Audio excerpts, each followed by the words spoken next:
এখানকার মৌলভী সাহেব বলছেন হুজুর উনি একটা বিষয় আলোচনা করলেন না, খুব বললে ভালো হতো, যে মাজারকে কেন্দ্র করে মাজারে গিয়ে সাজদা করা যাবে কি যাবে না। কথা বোঝা গেল? কোনো গাছের পাশে গিয়ে সাজদা করা যাবে কিনা। আচ্ছা আপনারা বলুন তো, কোনো মাজারে কি সাজদা করা যাবে? হ্যাঁ বলুন না বাপ, করা যাবে?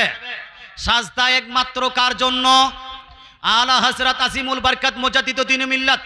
এই সাজদা শুধু আল্লাহর জন্য, আল্লাহ তাআলা ছাড়া কাউকে সাজদা করা যাবে না, এটা কমসে কম হারাম হবে। এই প্রসঙ্গে গোটা একটা বই লিপিবদ্ধ করে দিয়েছেন, জোরে বলেন সুবহানাল্লাহ। এই জন্য ভাই মাজারে যাবেন কোনো সমস্যা নাই, মাজার জিয়ারত করবেন কোনো সমস্যা নাই, কিন্তু মাজারে গিয়ে সাজদা করা যাবে? যাবে?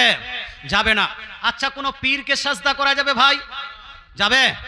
আলা হযরত আজিমুল বরকত মুজাদ্দিদুদ্দিন মিল্লাত কিতাবের মধ্যে উল্লেখ করেছেন, আপনার মুসনাদে আহমদের মধ্যে এবং তাবরানির মধ্যে, বাইহাকি শরীফের মধ্যে বহু জায়গায় হাদিস লিপিবদ্ধ আছে। সাহাবারা যখন নবীজি সাল্লাল্লাহু আলাইহি ওয়াসাল্লামের দরবারে এসে নবীকে বলতেন, ইয়া রাসূলুল্লাহ অমুক দেশে গেলাম, অমুক দেশের প্রজারা নিজ নিজ বাদশাকে সাজদা করছে, ইয়া রাসূলুল্লাহ ইয়া হাবিবাল্লাহ সেই বাদশার থেকে আপনার মর্যাদা অনেক বেশি, সেই বাদশার থেকে, সেই কিং থেকে, সেই বাদশাহের থেকে আল্লাহ তাআলা আপনাকে মর্যাদা বেশি দিয়েছেন, সুতরাং আপনাকে কি আমি সাজদা করব?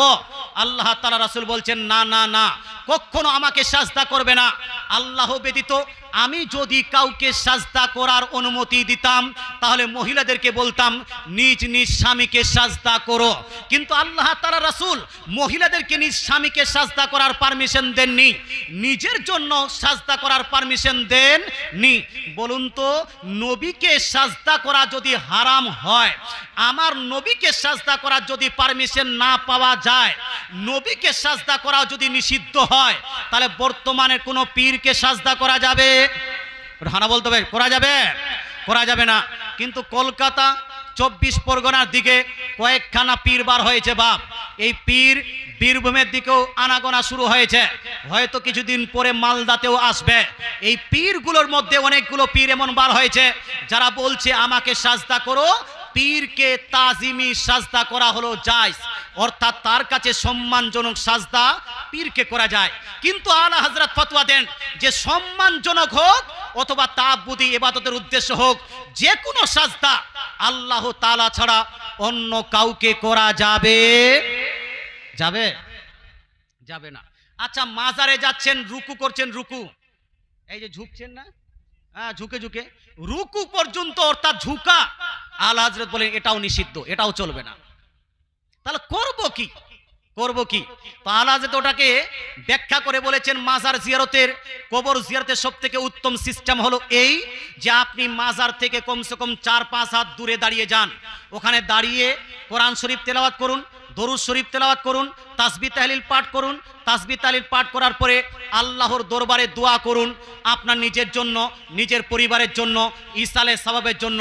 তারপরে উল্টা কদম আপনি চলে আসেন, মাজারকে স্পর্শ করবেন না, মাজারকে চুম্বন করবেন না, মাজারের চাদর বুকে লাগাবেন না, মাজারের চাদরের নিচে নিজের মাথা ঢুকাবেন না, মাজারে আপনি সাজদা করবেন না, মাজারে আপনি রুকু করবেন না। এটাই হলো আলা হযরতের বার্তা। এই বার্তার উপর আমাদের আমল করা উচিত কিনা ভাই? এজন্য বলুন না, উচিত কিনা? যারা বলছেন এই বার্তার উপর আমল করা উচিত, একটু হাত তুলে বলুন তো ইয়া রাসূলুল্লাহ। মাশাআল্লাহ। বাপের কবর জিয়ারত করতে গেলেও এই সিস্টেমে আপনাকে কবর জিয়ারত করতে হবে। মুসলমান আপনাকে বলতে চাই, কবর এবং মাজার জিয়ারতের আলোচনা অনেক শুনলেন, আমি আপনাদের এলাকায় অনেকবার বিষয়গুলো আলোচনা করেছি, তবে আজকে একটু আলোচনা করার ইচ্ছা করছে।